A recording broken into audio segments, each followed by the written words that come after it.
Hello, and welcome to Online with SFFP, Unlocking Padlocked with Maria Fuentes.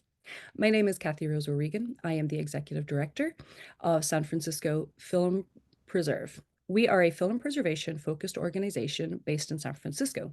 Our mission is to restore, preserve, and provide access to the world's cinematic heritage, ensuring works of cinema remain accessible for future generations. Through education, advocacy, and collaboration, we aim to inspire a deeper appreciation for the art of film while safeguarding its cultural significance for years to come. We are currently working on a number of restorations, including Lewis Milestone's The Garden of Eden, which we are delighted to announce will premiere at the Il Cinema Ritrovato Festival of Film Restoration in Bologna at the end of June, with a brand new score by Stephen Horn, which will be performed by Stephen Horn and Frank Bokius. In addition to restoring and preserving works of cinema, SFFP is dedicated to advocating for the endlessly fascinating, utterly painstaking work being undertaken worldwide to preserve and provide access to moving images. We started this monthly online series to highlight just some of the incredible things happening in the world of film preservation. Today's presentation will be followed by a Q&A, so if you have any questions for Maria, please just pop them in the Q&A at the bottom of the screen. So, to today's presenter. We are delighted to be joined today by our wonderful friend and colleague, Maria Fuentes.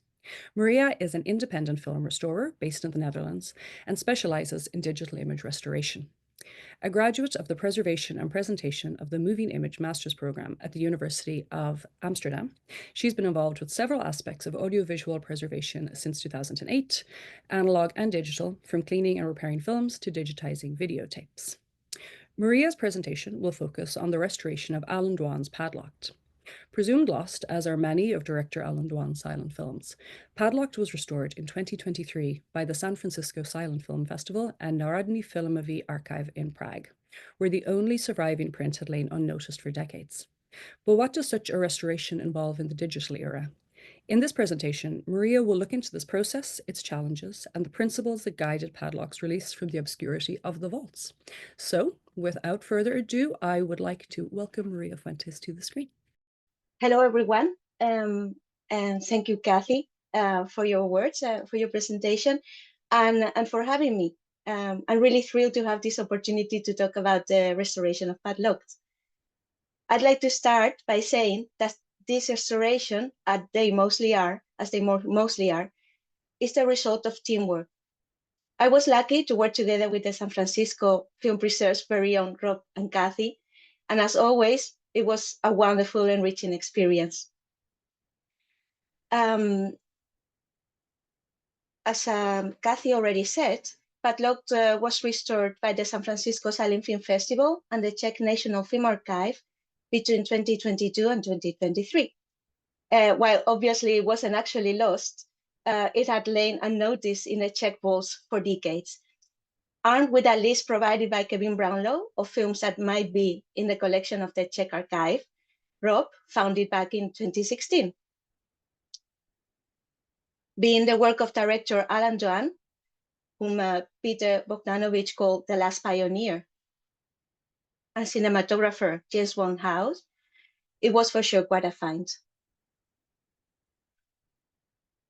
The film is made available for streaming by the San Francisco Film Preserve for free, and with beautiful music composed and performed by the amazing Stephen Horn.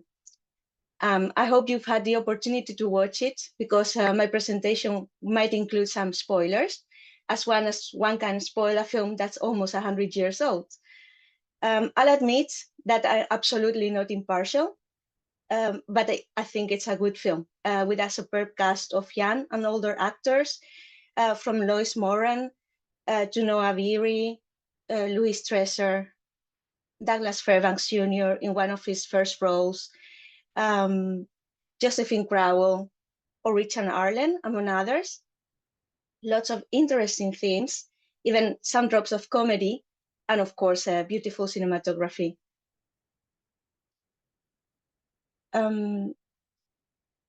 The work on Padlocked began in 2022, years after it was identified.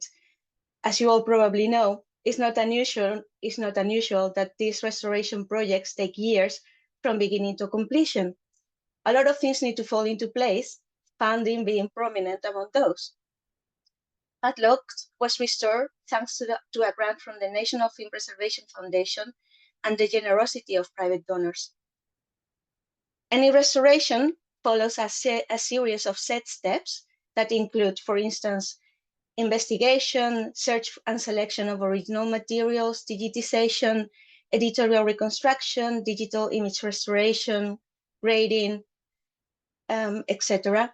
But one size does not fit all, because the realities of each project are different, and the restoration process and the order of the steps need to adapt to these realities. While one film might demand more attention and time, to say an editorial reconstruction, the next one might need us to focus more on the restoration of extensive damage, just to name two possibilities. In the case of Padlocked, I think it would be fair to say that our restoration turned around two pillars. The digital restoration of the moving images, done with diamond film restoration software and finished with careful grading, and the creation of new English intertitles. In this presentation, I will focus on these two moments and give you an overview of what we did, why we did it, and how we reached those decisions. The one and only surviving element of Padlocked, as far as we know, was an acetate black and white duplicate negative made at some point, probably at the Czech archive, from a now lost nightclub print of the Czech version of the film. It was scanned at the Universal Production Partners Lab in Prague at a resolution a bit higher than 4K, with the goal of preserving that 4K resolution once the image is cropped later on. This first digital version of the film was not only the basis of the digital restoration, but it was preserved as well, since it's the closest digital representation of the physical object and retains the most information from it. That makes it valuable and worthy of preservation. Well, I received this a modified scan, and so started the digital image restoration of Padlocked, which I carried out, as I said before, using diamond film. The first step is always a stabilization, because a stabilized image will be a much better foundation for the following steps. It's also, in my opinion, one of the most visually effective digital interventions. In stabilizing a film, what we call an overscan is essential. An overscan contains the whole frame and beyond its lines, capturing completely or partially perforations under condition and potentially edge numbers and markings, etc. But beyond the need to preserve information, in practical terms, an overscan allows us to stabilize without losing any image from within the frame. As you can see in this example, the black edge of the image on top and in the bottom, and that is the absence of image, will be moving once the position of the frame is adjusted. If we didn't have the padding of the overscan, we would have a problem because we would lose image from within the frame, and we don't want that. With this kind of material, a Hollywood feature film of the 20s, and not say experimental or amateur film, stabilization is, in general, is relatively straightforward, since we have a good idea of how these films were intended to look. We remediate damage and decay, but we don't correct. What originally was unstable must remain unstable. For instance, shots filmed with a handheld camera, or from or in a moving vehicle, as in this example, in another film restored by the San Francisco Silent Film Festival. But deterioration and subsequent duplications in the lab often introduce a shakiness that wouldn't have been there originally. In silent film restoration, where we often work with elements that are rather far from the first generations of prints, there are copies of copies of copies, and or with shrunken perforations, the image itself is the best reference above perforations of frame lines. In Padlocked, that was absolutely the case, as hopefully you can see here in the example from the film. If you look at the most outward perforations in black, you'll see, it's a bit shadow, but I hope you can see it, how they are moving in the stabilized image in the after, while they are stable in the before. For the rest, the most challenging were the signature tracking shots throughout the film. Well, that required a mindful approach. Usually it's better in these cases, in my opinion, to use automatic filters sparingly and even adjust frames individually, since the image references will be moving in 3D. And here is one of these beautiful tracking shots from Padlocked before cleaning.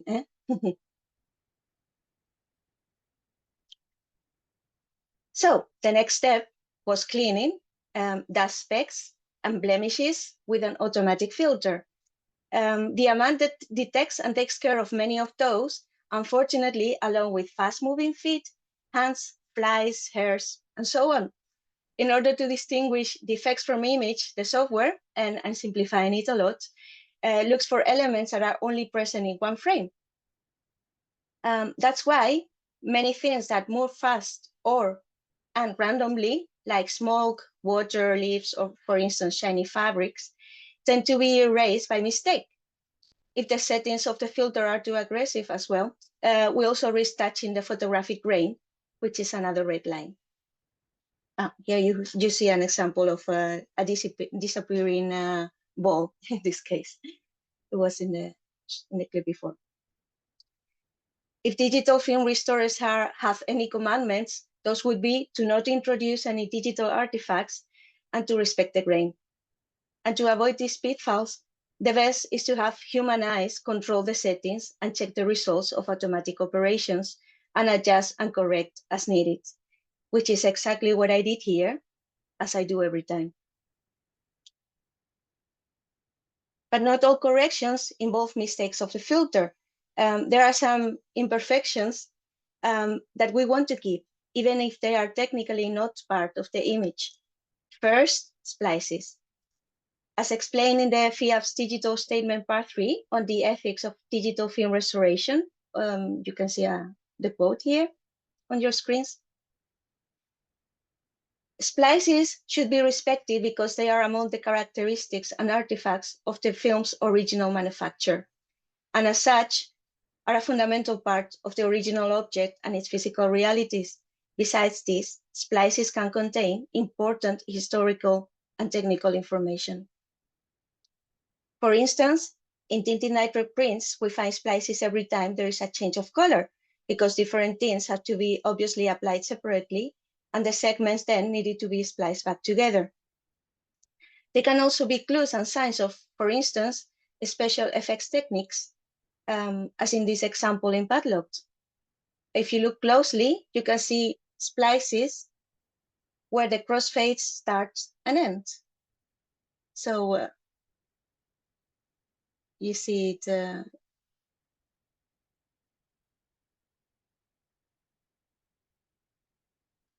here, and then again.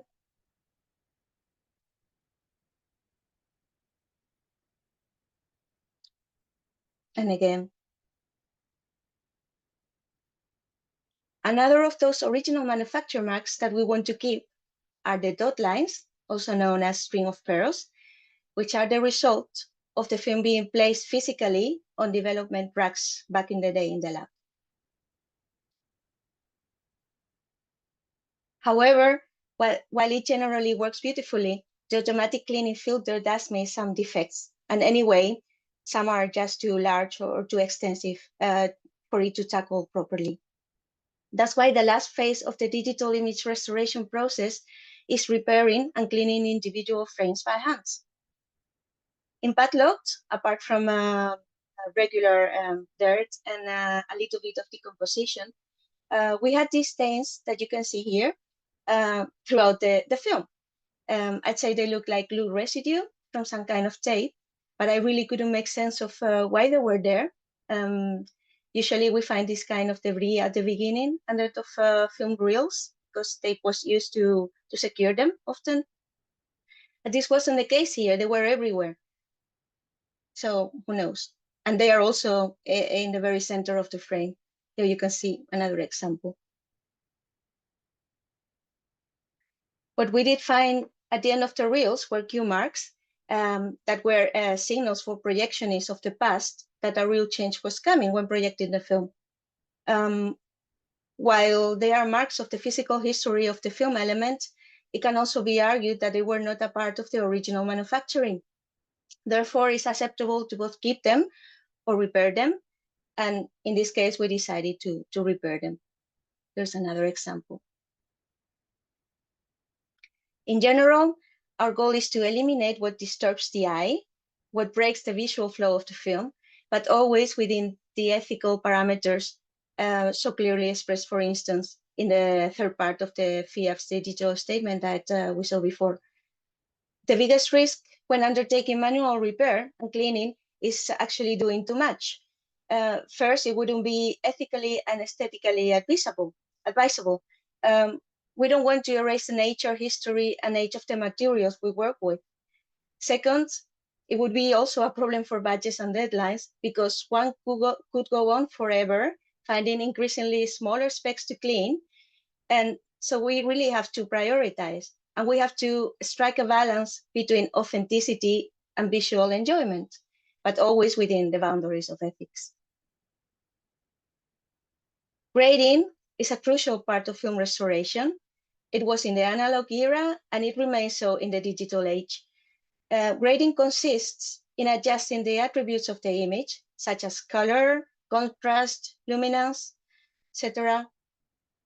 For preservation and restoration, films are scanned at minimum density, meaning that the digital version contains a very large grayscale, a lot larger than a typical analog positive print. This maximizes the amount of image information captured and allows for flexibility in the digital processing of the images. However, as you can see here on the right, these images are not really suitable for viewing because they are gray and flat. They're not really attractive and are not representative either of what the audiences would have seen projected in 1926 or ever. Padlock's grading was done by Color Lab in Maryland and closely supervised by the restoration team. It was all the more important considering that one of the highlights of the film is James Wan's house cinematography. And Padlock contains, I think, very good examples of his mastery and his signature use of light and shadow. And this shot is a very good example of that. I hope we made him justice. Well, as I mentioned before, the other main part of our restoration of Padlocked was the creation of new English titles and intertitles. The only surviving element, again, was the dupe negative from Prague and didn't contain any of the original cards. It's a Czech version with Czech text. And here you can see the Czech opening titles. Considering that Padlocked is an American film, it was decided from the beginning that we would aim to restore this primordial American version. In practice, this meant creating new English titles that were as close as possible to the original ones, both in content and in form. But how to achieve this? Well, through investigation and documentation. In order to undertake what we can call a textual reconstruction, we needed a good solid foundation of historical documentation. The original text is gone, and we have to be aware also that the best that we can achieve is an approximation to it, because in the end, it will come to deduction and recreation to an extent. This needs to be made explicit in the restored film itself, and we did this by adding the San Francisco Silent Film Festival initials to all new titles, and also by declaring the intervention in the restoration statement that opens the film. For Padlocked, we started with 3 sources: the Czech version itself in the print, the Rex Beach novel on which the film is based, and you can see here in the center the cover, because it was first published as a serial in Cosmopolitan, and then the jackpot of sources, an original script preserved in the Margaret Herrick Library of the Academy in Los Angeles. However, it became clear soon that this original script was a draft and not a definitive shooting script. For instance, here you see 4 pages of the script, And you can see how it's full of handwritten corrections, stricken through paragraphs, directions for the typist. On the right, you see a very nice example. It's a note to Mr. Dwan from Betty Gardiner, who is credited for the adaptation. And it's about the rewriting of a scene. So it was clear that it doesn't reflect the definitive version of the film, as evidenced by all the differences we found between it and the footage that we had. In some cases, for instance, the treatment of a scene was different, or there was more than one version on the script. Some other scenes probably were never filmed. Dwan, after all, was well known for the economy of his language, so we can very well imagine him pruning what was not essential later on. While it remained invaluable for our reconstruction, it was obvious that we wouldn't be able to just copy and paste from it. Very soon after I became involved in this project, in the summer of 2022, I was lucky enough to find a dossier from the Centrale Commissie voor de Filmkeuring, that is the Dutch organ for age rating and censorship of films, which operated between 1928 and 1977. Although it premiered in the US in 1926, Padlocked didn't reach Europe immediately, which was fortunate because otherwise there wouldn't have been any dossier to find. The dossier contains a typed list of all the titles of the Dutch version, which, by the way, was classified for adults only. And so we had two different foreign versions to compare, the Czech and the Dutch. Padlocked, as a title, proved to be tricky to translate. The Czech version was renamed to something like Fight Against the Devil. I'm not going to attempt to pronounce it in Czech. In the Netherlands, it became Rechten der Jeugd, which means Rights of the Youth. But in the Spanish-speaking world, things got a little bit crazier. I've been able to document 4 different titles. A more direct translation, that would be Bajo Candado, for news during production of the film that I found in Cuban newspapers. Tiranía de la Virtud, something like Tyranny of Virtue in Cuba when it actually premiered. La Moral del Candado, Padlock Morals, at least in Chile, and I think in also other South American countries. But I wasn't having any luck finding any information from Spain, my home country. But then, by trying different names of the cast, I think, I came across finally an ad on ABC, a Spanish newspaper, and the mystery was solved. It was called Juventud Contrariada, something like Disgruntled Youth, which is probably not the best translation, but I, for one, was very happy to find it. With this information, I was able to find yet another source, a Spanish novella about the film, complete with stills and what looks like direct transpositions of the titles of what would have been the Spanish version of Padlocked. It's preserved, digitized, and made available online by the Filmoteca de Catalunya, and it's wonderful. Here are some pages.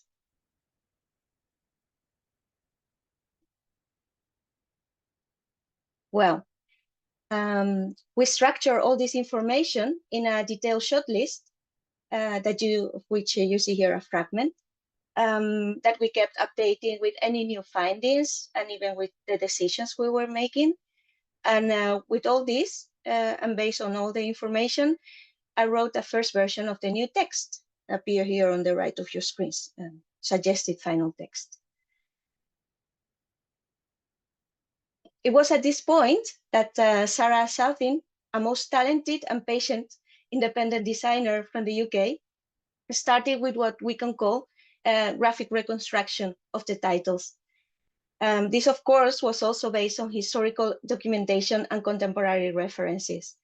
First of all, naturally, films from the same production and distribution companies, that was famous players Lasky Corporation for production and Paramount Pictures for distribution. And with that, Rob determined the font, justification, hyphenation, etc. of the regular intertitles that were around 106, and of which you can see here an example. Those contemporary films also provided a guide for some of the special titles, especially for the opening and end titles. Throughout our restoration, we had been collecting these and other materials, which Rob beautifully put together in a reference document for the dozen special titles in Padlocked that Sarah used to create them. Here, these are the references for the opening title, for which we use those films, contemporary films, but also an original promotional glass slide from Rob's own collection. And this is the result.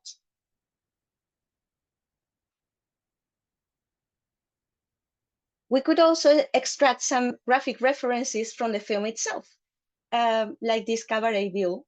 And here you can see there are two frames of Henry Gilbert looking at the cabaret view when he gets it.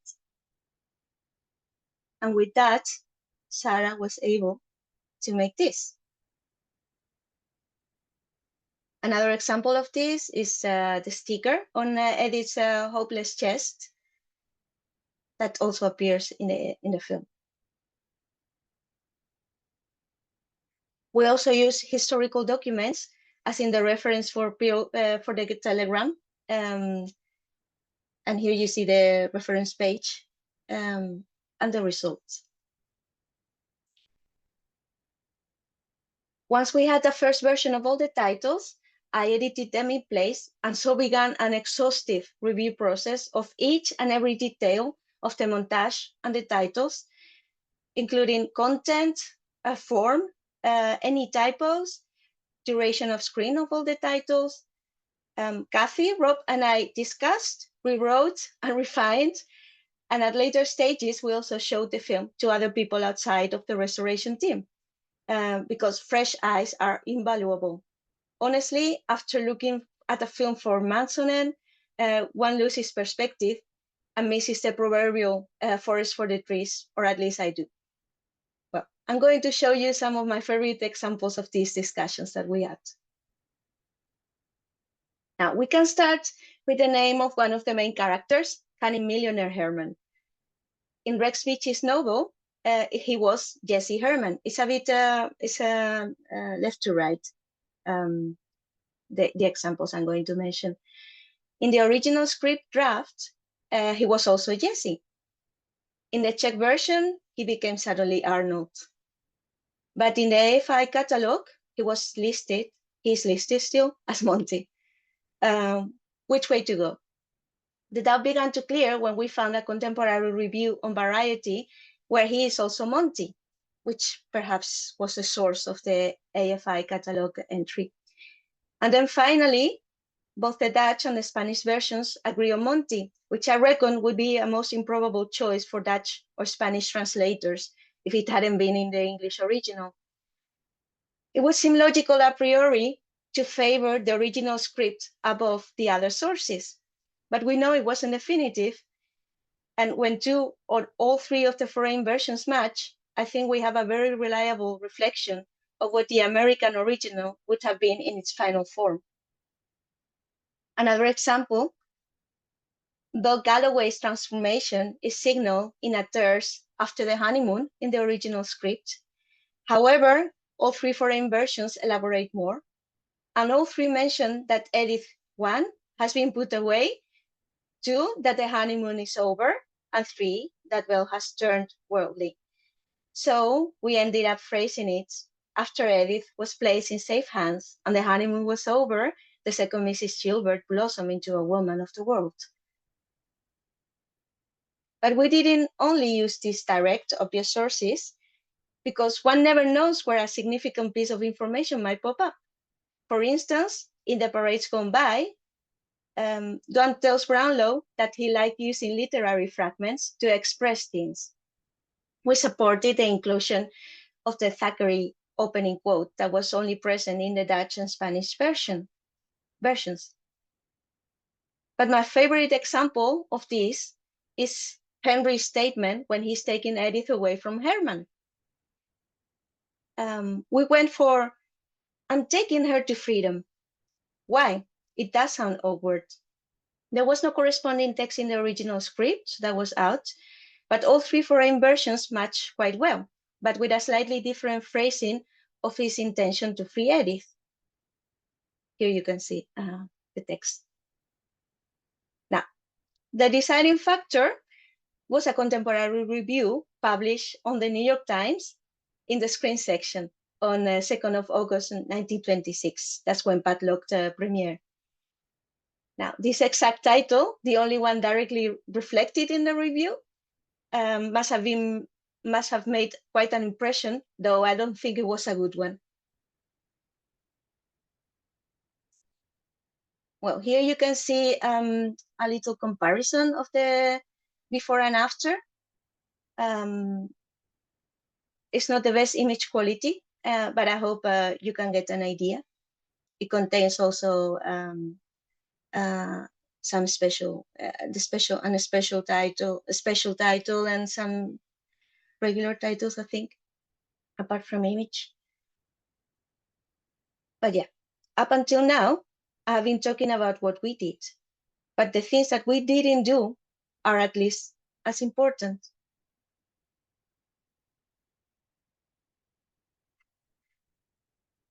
We often talk about how powerful and thus dangerous digital tools are, which is absolutely true.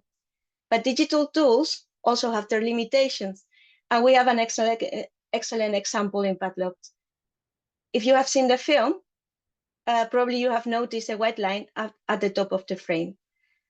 This line is the result of a misalignment of the frame line during the duplication of the original nitrate in the lab. It's present throughout the film, and because of this and the fact that the defect is always in the same place for a whole shot, the software lacks references to copy from or to interpolate from. Trying to correct this would not only take an impossible amount of time, but worse, it would take us down the digital artifact road, and we don't want that. We have to accept imperfection or even embrace it when restoring archival films. We are not after an immaculate image. We don't want to create some kind of monstrous hybrid. But we shouldn't forget that we are already creating something new, a digital representation of an analog audiovisual document. We must respect and preserve as much aesthetic and historical veracity as we can. Another intervention that we couldn't carry out was about color. Padlock's nitrate prints most certainly would have been tinted, as were most American feature films of this time.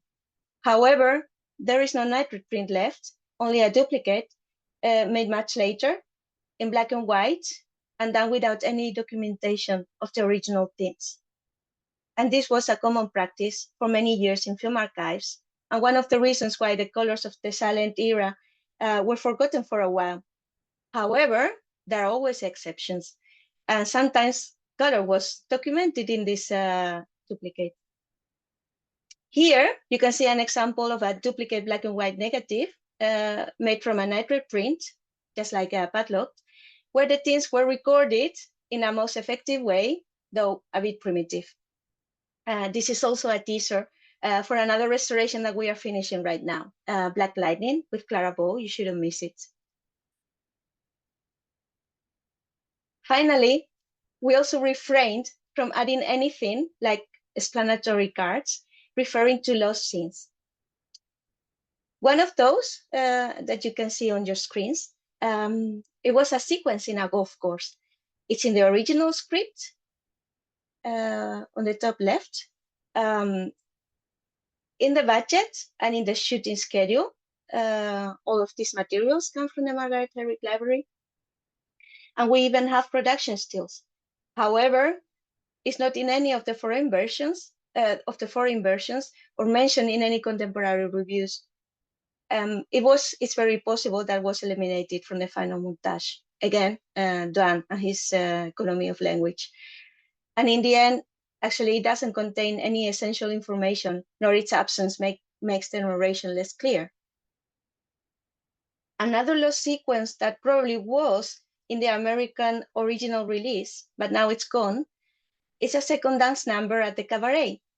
It's mentioned in Paramount's promotional press package, again preserved at the Margaret Herrick Library, where there's a little article that talks how there is a Charleston lain, which was supposed to be a mix of Charleston and classical dance, and that's the one that still exists in the footage. But there was also a Charleston a la tamale, described as an adaptation of the Charleston to Spanish dance. Never mind that tamales are Mexican and not Spanish. We do have a still of Lois Moran dressed in Spanish style, indeed, with a hat and the flower, etc. And while the complete outfit doesn't appear in the film now, I think she's wearing this dress when she's taken to the women's court. So perhaps the second dance sequence would have been immediately before her arrest. And probably it was, since it's mentioned in the promotion around the premiere. But again, it doesn't add anything much to the story. At the end of the day, despite all our efforts and research, we will never know 100% for sure exactly what the original American version that the audience saw in 1926 looked like. Inevitably, there are things that are forever lost in the obscurity of the past. Film restoration is not a field of absolute certainties, but of honest, ethical, well-researched, and transparent approximations. Sometimes I think of my work as unlocking a film, as in the title of the presentation, unveiling it from the shrouds of damage and decomposition to bring it back not only as archival material, as an antique, but as a film that is first and foremost a film, and with much to offer to us still. Thank you very much for your attention. Thank you, Maria. That was so wonderful, bringing back lots of memories of that project and the endless back and forth about the language for the titles. Yeah, It was I worth know. it. I think Yeah. the decisions we all came to were worthwhile. But yeah, so if anyone has any questions, please pop them in the Q&A. But I have questions as always. I am really interested in the fact that there were so many different Spanish titles. Now, I know you said they were from a number Oh, of different Spanish language countries, but yes. what is it about the word padlocked that in translation became such a multitude of different titles? Like Yes. Yeah, we don't have a verb for padlocking something. Mhm.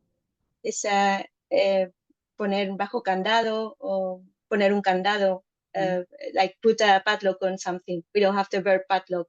Yeah. So that makes it very difficult to translate exactly. And anyway, that is not even important because usually they like to get creative with translating titles. So This is true, right? The two is in this case, they had a good excuse. indeed. But to that point, obviously it was difficult then for you to find, information in the Spanish-speaking world about this film. So how did you Yes. identify Padlocked under all those different titles since they were so disparate, Yeah, mostly, well, in the articles and so it was easy because it talked about the story maybe and the cast and the director and everything.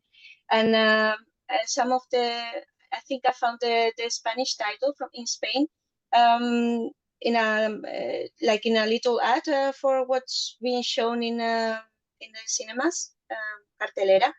And I think it's a long time ago, and I'm not sure, but I think I found it by searching by the surname of the actors. But I You was know, out of wondering, yeah. desperation, just like searching like for anything I could think of, Sometimes the and most finally, random keyword will yeah, bring up some treasures.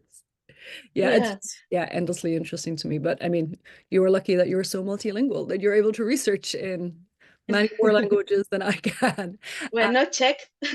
Not Czech, no, fair enough. That can be your next endeavor. Learn Czech, and it'll be helpful We'll for our see. next situation. So Emily Prince has a question. I like this. What advice would you give to an aspiring restorationist? What beginning steps do you think are useful to take? Oh, yeah, good question and very difficult to answer. Yeah,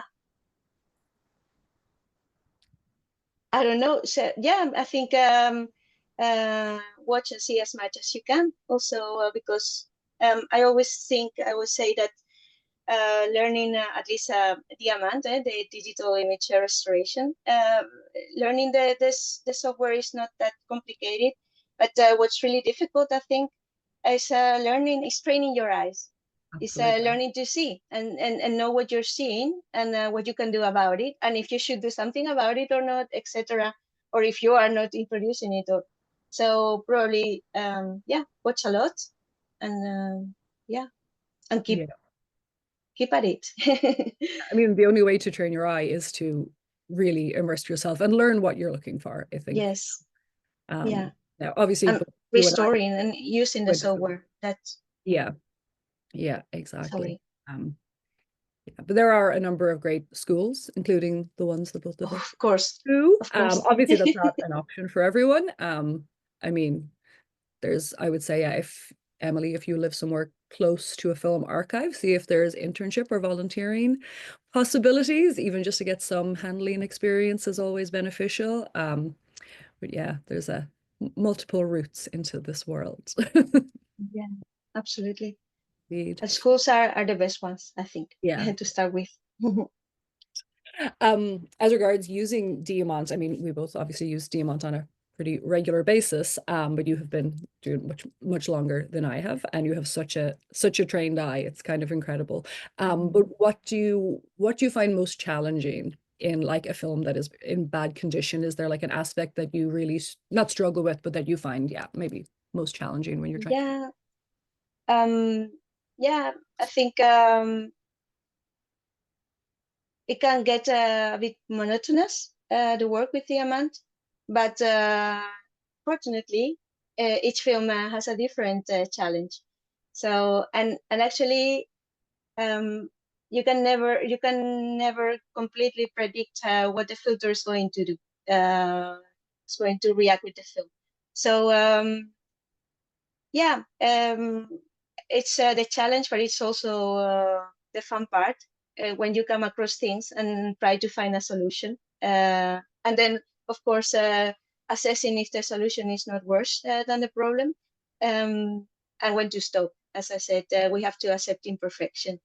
Um, but yeah, I mean, they're always like for stabilizing some things that are especially tricky. Like for me, it's close-ups without any visual references that Right. makes it very difficult. Yeah, and then for that, of course, smoke, as I said, and water, and oh, shiny dresses are awful, and Shiny dresses are the and bane of hairs and flies. our Yes. Yeah. Yeah, I love a film that doesn't have any party scenes, so I don't have to deal with all the glittering. Yeah, and they should actually just sit the whole time still and Yeah. speak very softly, and it wouldn't make a very nice film. Okay, we have some more questions. Brad Rosenstein. Oh, hello, Brad. I know Brad well. Um, Oh what yeah, guides hello. what guides your choices in the grading process, which seems so crucial in the final look of the restoration and representation of the original film? Um, do you wanna? Oh, whoops. There we go. Yeah, and Rob has a lot more experience than me with grading, and he has a very good eye and a lot of taste, and knows how more or less it should look like. But yeah, it's I really do think that apart from technical obvious things like the white balance and that kind of things that need to be within some values, and so it does come a little bit to taste and to the eye of the restorers. What do you think, Kathy? Yeah, I mean, definitely we're very lucky that we have very good relationships with Color Lab and Hagafilm are kind of the two labs we work with Not primarily. So, exactly. they have their graders have literally decades of knowledge and experience and of such an understanding of every different film stock and era of cinema. So we definitely, I think, lean on the experience and knowledge of the graders Absolutely. heavily. Yeah. It's very lucky though if you have a print for reference. We don't always have that, but if you have, say, a nitrate print, you can be looking to for density and color. Yes. So that can be great if that is an option. Yeah, that's And That's again, the usual way to do it, but yeah. often we don't have that. And again, as you Yeah, said, as Maria has alluded to, just having a trained eye is so important, like having an understanding of what sort of lighting was used in particular eras and, how these particular filmmakers worked. So a lot of it is just, yeah, like, yeah, working with a grader, their knowledge and your own experience of, working inside yeah. or in They any. they they they do all the work, and then we go and want to change. That, And every but so often yeah, we're like, actually. it's mostly already done. That they are of course the ones that really do the work. Yeah, it's just, I mean, and grading itself it's a field unto itself that, there are so many incredible professionals Absolutely. you're very lucky to get to work with. Yes. Okay, let's see. Katie Airbar, I hope I said your name correctly, Katie. How do you handle scenes with a lot of motion when using the restoration software? Um, Depending on the size of the stains. Yeah, as I said in the presentation, uh, first we run the automatic filter, and then indeed with motion, it's tricky, and we have to correct that almost always because it will erase by mistake things that move fast, and then yeah, frame by frame, and then if it's a very big one, then you maybe have to take a little bit of another frame, or even from the frame itself, clone it and put it in place. And yeah, it's a bit depending on the. But indeed, when there is a lot of movement, like a shot with a lot of smoke of water or whatever, the automatic filter is not very useful in those cases. And sometimes we don't even use it and just do it by hand. Yeah, I was just working on a scene on a film that we're restoring right now where people are like scything hay, in a meadow. So all of the hay Oh. is in motion the entire time. And I was like, I'm going to lose my mind. I got through it yesterday, but it was a very big challenge. Yes, the automatic filters were not doing me any favors. No, no. Sometimes it's better to go directly to by hand, Sometimes Katie. it's a frame by frame game, a frame by frame game, indeed. Just listen to lots of podcasts while you're doing it. That's my answer. um, Michael Coronado, what aspect of restoring films do you find most rewarding or engaging? uh, yeah, I think I love the whole thing so much. It's yeah, as I said, sometimes the amount work can be a bit heavy because it's every day correcting flies and keeping all the flies in the film. But but yeah, it's I love every film that I work with, and they all become somehow like part of my family. It's like I've known them all my life, and I'm partial to all of my films. You see my films, Okay. and yeah, I mean, yeah, the idea of indeed bringing back something that hasn't been seen in a long time and forgotten, and just bringing it back to the light and. Yeah, I mean, I find it endlessly fascinating and rewarding. Yeah, I love the whole thing. Of course, seeing it in the green on the big screen is just amazing.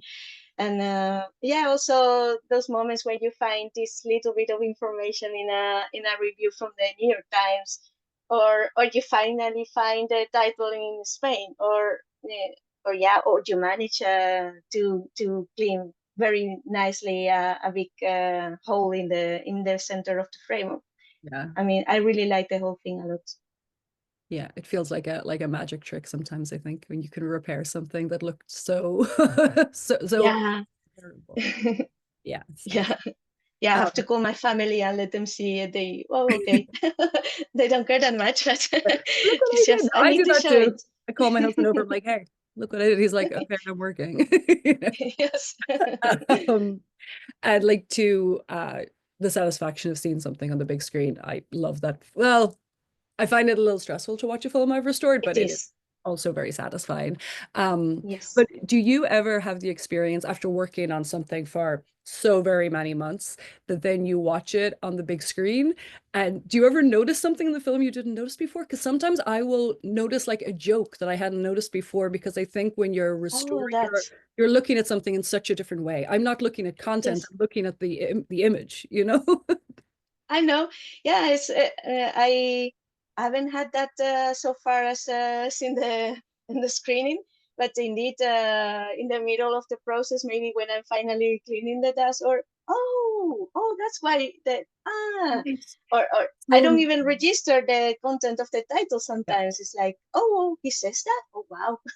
yeah, it's so funny, you know, it's like you're looking at the words and the image, but for just from a Yeah, totally different perspective. So I yeah. totally It love obviously that. makes the viewing experience great then, though. I'm like, oh, I will like this movie way more than I thought I did. You know? Yeah, yeah, but in this in restoration on the big screen, I see like every little speck, everything is like Oh, it is stressful. It yeah. is a bit stressful, satisfying, but thrilling and a bit too And thrilling. I think, as you said too, you know, like ethics are so important and they're very important to you personally. They're very important to us as an organization.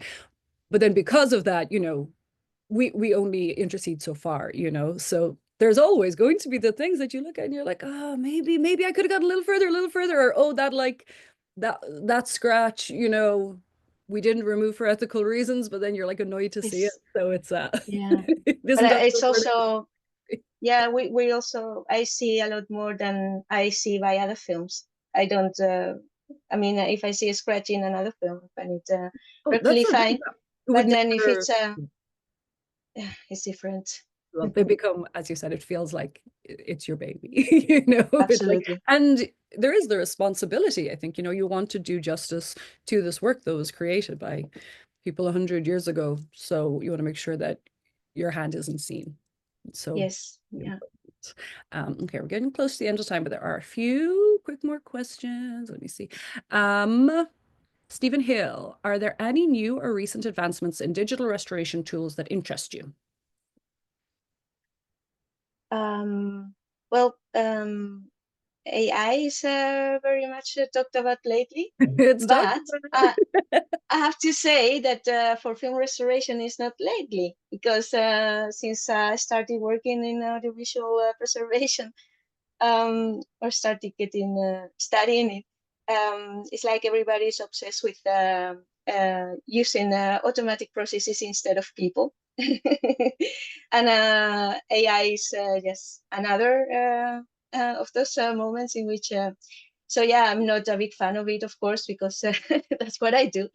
But I really do think that, yeah, I think the best is they're working together, making, because I don't know if there's going to be like a fundamental shift in how everything works in the coming years. But for now, it really it really doesn't understand what it's seeing. It doesn't see. No, it's detecting things and very cleverly and so. But that part of understanding the image and seeing what's what, that's yeah, they're still better than more efficiently and better than by human eyes. And yeah, hopefully it remains like that. I think it will. The Yeah, thing with digital tools, they're supposed to be tools, not replacement for human, exactly. you know. So I think Yeah, and why it works best combining both things. um, okay. And okay, this is a good time for one more. And I think this is the perfect question to end on from our dear friend Rory O'Connor. Hi, Rory. Rory lives a few blocks away from me. Um, Okay. what is the one film you would most like to restore, Maria Fuentes? Oh, yeah, I never thought about that. Nah, actually, I would like to restore all of them. All I of them. don't know. That Yeah. is a very good answer. Yeah, I'm a glutton for diamond. No, but yeah, yeah, I'm going to think about it. I don't know. Okay, But well, I if do enjoy restoring also minor films. It's like the one chance to be for those films to be brought back. So probably not a big classic, but maybe a lost treasure or something. That would the be fun. thing. Always trying to find those lost movies. Okay, well, we're gonna have to wrap it up there, I'm afraid. Maria, thank you again for just such a perfect representation, you know, start to finish of what we do, and you managed to do it in a half an hour. Like I'm incredibly impressed. So thank you. Thank you for all of your work and for being the best colleague possible. Of Thank you for having me. I loved it, course. and I always love talking about the films. It's interesting stuff. I would like to thank everybody in attendance today for Yes, joining us. Really appreciate it. To keep up with San Francisco Film Preserve, please follow us on social media. We are at SF Film Preserve. If you would like to see Padlocked, our Flowing Gold, yes. which was also spoken about today, you can watch them on our website, filmpreserve.org. Just go to the restorations tab and you can find a number of movies that are available to stream. The next installment of Online with SFFP takes place on Thursday, June 5th, when we will be joined by Esan Hoshbat, curator of the Lewis Milestone of Wars and Men program at this year's edition of Il Cinema Ritrovato. You can learn more and register for this event by visiting filmpreserve.org. Okay, and that is it today. Maria, thank you again. Everyone in attendance, thank you. Have a great weekend and see you soon. Thank you. Goodbye.